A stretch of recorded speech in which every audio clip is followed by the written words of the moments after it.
अब शुरू करते हैं पड़ोस वाला प्यार वाली कहानी का नेक्स्ट पार्ट, सेकंड पार्ट।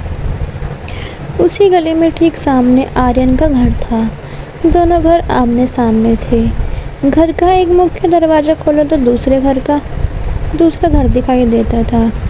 दोनों घरों की छत के बीच बहुत ही कम दूरी थी। अगर कोई छत पर खड़ा हो तो सामने वाले का घर की छत साफ दिखाई देती थी। गली भी ज़्यादा चौड़ी नहीं थी, इसलिए दोनों परिवार अनजाने में एक दूसरे के काफ़ी करीब रहने वाले थे। उधर आर्यन का घर भी काफ़ी शानदार था। उसके पिता कैप्टन राजेश सिंह ने वर्षों की नौकरी और मेहनत के बाद अपना घर बनवाया था। घर में अनुशासन और सलीका साफ दिखाई देता था। साफ सुथरा आंगन, सुंदर बालकनी, व्यवस्थित कमरे और छत पर लगे ढेर सारे पौधे। राजेश सिंह को बागवानी का बहुत ही ज़्यादा शौक था। सुबह सुबह वे अक्सर अपने पौधों की देखभाल करते दिखाई देते थे। उस समय आर्यन अपने कमरे में बैठा पढ़ाई कर रहा था। उसे बिल्कुल अंदाज़ा नहीं था कि सामने वाली खाली पड़े घर में एक नया परिवार आने वाला है और उस परिवार में एक ऐसी लड़की भी है जिसका नाम महिमा है। दूसरी तरफ महिमा भी अपने नए घर की तैयारियों में लगी हुई थी। उसे भी यह बात नहीं पता था कि सामने रहने वाला लड़का वही है जिसकी ज़िंदगी जल्द ही उसकी ज़िंदगी से जुड़ने वाली है। फ़िलहाल दोनों एक दूसरे के लिए पूरी तरह से अजनबी थे, लेकिन किस्मत ने उनके घरों के बीच सिर्फ एक गली छोड़ी थी और शायद उन दोनों के दिलों के बीच की दूरी भी अब ज़्यादा दिनों तक रहने वाली नहीं थी। अगली सुबह आदित्य, नेहा, महिमा और शौर्य उस घर को देखने के लिए निकल गए।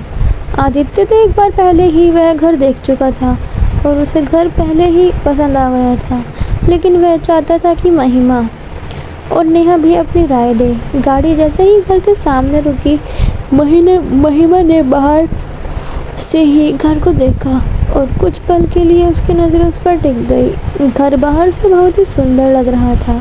साफ सुथरी दीवारें, मजबूत गेट और बेहद व्यवस्थित बनावट उसकी पहली नज़र में ही आकर्षित कर रही थी। लेकिन जैसे ही वो अंदर दाखिल हुई, महिमा की आंखें आश्चर्य से फैल गई। पूरे घर चमचमाता हुआ सफ़ेद मार्बल लगा हुआ था।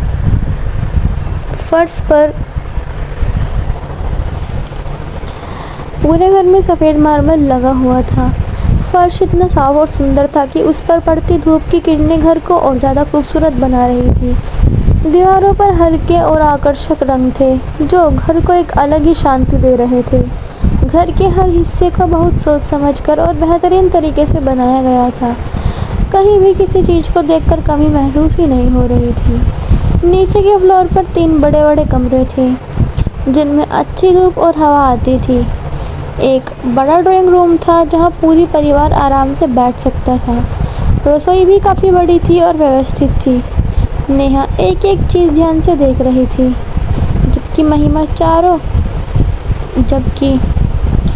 चारों नज़र घुमाकर घर की खूबसूरती को महसूस कर रही थी। शौर्य तो इधर उधर दौड़ने लगा और हर कमरे में जाकर झांक रहा था। फिर सब लोग ऊपर वाले फ्लोर पर गए। ऊपर 2 सुंदर कमरे थे जिनके साथ खुली जगह भी थी।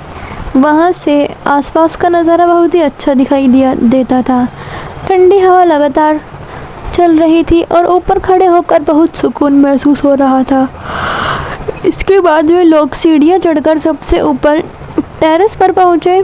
टेरेस काफ़ी बड़ी थी और वहीं एक सुंदर सा कमरा भी बना हुआ था। उस पर कमरे की खिड़कियों से बाहर का दृश्य बहुत ही अच्छा दिखाई दे रहा था। महिमा को वह कमरा बहुत ही प्यारा लग रहा था। उसे लगा कि पढ़ाई करने के लिए यह जगह बिल्कुल परफेक्ट है। बाहर भी पूरे आंगन और रास्ते में बेहद सुंदर टाइल्स लगी हुई थी। हर चीज़ इतनी साफ़ सुथरी और व्यवस्थित थी कि देखकर ऐसा लगता था जैसे घर को बहुत प्यार से बनवाया गया है। महिमा ने एक बार चारों तरफ नज़र दौड़ाई और फिर अपने भाई और भाभी की तरफ देखा। तीनों के चेहरे पर लगभग एक जैसी मुस्कान थी। बिना कुछ कहे ही सब समझ गए थे कि वह घर उन्हें सचमुच पसंद आ गया है। सच तो यह था कि वह घर इतना सुंदर था कि जो भी पहली बार उसे देखता उसे देखते ही पसंद कर लेता। उधर दूसरी तरफ आर्यन की एक छोटी बहन भी थी जिसका नाम अनुष्का था। वह आर्यन से करीब 6-7 साल छोटी थी।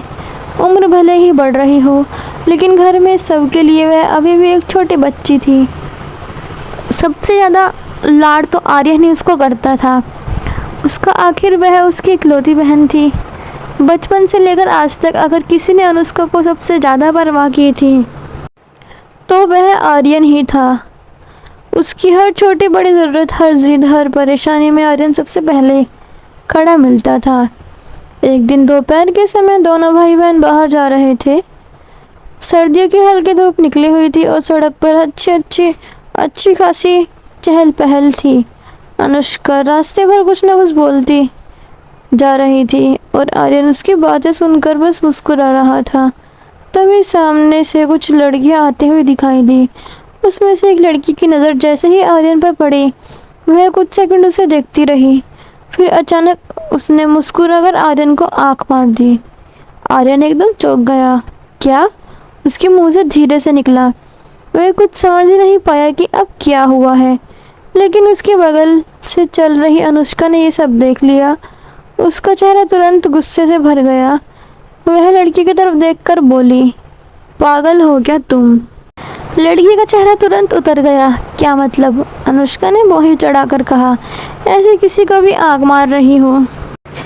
अब वो थोड़ी ऐसी हो गई। उसने मुंह बना लिया। आर्यन ने तुरंत स्थिति संभालने की कोशिश की। वह हल्का सा मुस्कुराया और बोला, सॉरी, मेरी बहन थोड़ी ऐसी ही है, जल्दी गुस्सा हो जाती है। अनुष्का ने तुरंत उसकी तरफ घूरकर देखा। थोड़ी ऐसी है मतलब? आर्यन अपनी हंसी रोकने लगा। फिर उसने उस लड़की से कहा, लेकिन सच कहूँ तो गलती तुम्हारी भी है, ऐसे आँख क्यों मार रही थी? लड़की को भी अपनी हरकत पर थोड़ी शर्मिंदगी हुई। उसने फिर खुजाते हुए कहा, हाँ, सॉरी, मेरी भी गलती थी। फिर वह हल्का मुस्कुराई। वैसे आपकी बहन बहुत प्रोटेक्टिव है, अनुष्का ने तुरंत कहा। हाँ हूँ। यह सुनकर आर्यन हंस पड़ा। लड़की भी अपनी हंसी रोक नहीं पाई। कुछ सेकंड बाद उसने फिर से सॉरी कहा और अपनी सहेलियों के साथ वहाँ से चली गई। उसके जाते ही अनुष्का ने गुस्से में कहा, भैया लोग भी ना कितने अजीब होते हैं। आर्यन मुस्कुराया। तू हर बात पर लड़ने क्यों लग जाती है? क्योंकि मैं आपकी बहन हूँ। अच्छा जी, हाँ, अगर कोई ऐसी वैसी हरकत करेगा तो मैं बोलूँगी। आर्यन ने हंसते हुए उसके सिर पर हल्की सी चपत लगाई। Drama queen? अनुष्का ने मुंह फुला लिया। मैं ड्रामा क्वीन नहीं हूँ। बिल्कुल नहीं हो भैया। दोनों की नोकझोंक शुरू हो गई और फिर हंसते बोलते बाजार की तरफ बढ़ गए। सर्दियों की हल्की धूप में भाई बहन की वह प्यारी नोकझोंक देखकर कोई भी मुस्कुरा देता। आर्यन भले ही पढ़ाई में होशियार था, लेकिन उसकी पहचान सिर्फ एक पढ़ाकू लड़के की नहीं थी। जो भी उसे देखता था वह यही कहता था कि आर्यन हर काम में आगे है। उसे क्रिकेट खेलना भी आता है और वह अच्छा खिलाड़ी भी था। मोहल्ले में जब भी मैच होता, उसके दोस्त सबसे पहले उसको ही बुलाते थे। बैटिंग हो या फील्डिंग, आर्यन हर जगह अपना दम दिखाई देता था। लेकिन उसकी सबसे बड़ी खासियत उसके हंसी मजाक वाली आदत थी। आर्यन जहाँ खड़ा हो जाता, वहाँ माहौल अपने आप ही हल्का हो जाता। उसे लोगों को हंसाना बहुत आसान से आता था। उसके पास हर बात का मज़ेदार जवाब होता था। कभी किसी दोस्त की नकल उतार देता, कभी किसी टीचर की आवाज़ निकाल देता, तो कभी ऐसा मजाक कर देता कि सामने वाला हंसते हंसते लोटपोट हो जाता। उसके दोस्त अक्सर कहते थे, यार अगर दिल्ली पुलिस में नहीं हुआ ना तो सीधे कॉमेडियन बन जाना। और यह सुनकर वह ज़ोर ज़ोर से हंसने लगता था। एक बार तो ऐसा हुआ कि उसके दोस्त चाय की दुकान पर बैठे थे। वहाँ एक दोस्त बहुत दुखी होकर बोला, भाई मेरी गर्लफ्रेंड ने मुझे ब्लॉक कर दिया है। सब उसका दुख सुन रहे थे, लेकिन आर्यन ने बोला, चिंता मत कर, कम से कम उसका रिचार्ज का खर्चा तो बचेगा। बस फिर क्या, वहाँ बैठे सारे दोस्त इतने ज़ोर से हंसे कि कुछ ने तो मुंह से चाय निकाल दी। एक दोस्त तो पेट पकड़कर बोला, भाई तेरे साथ बैठना भी खतरनाक है, हंसते हंसते जान ही निकल जाएगी।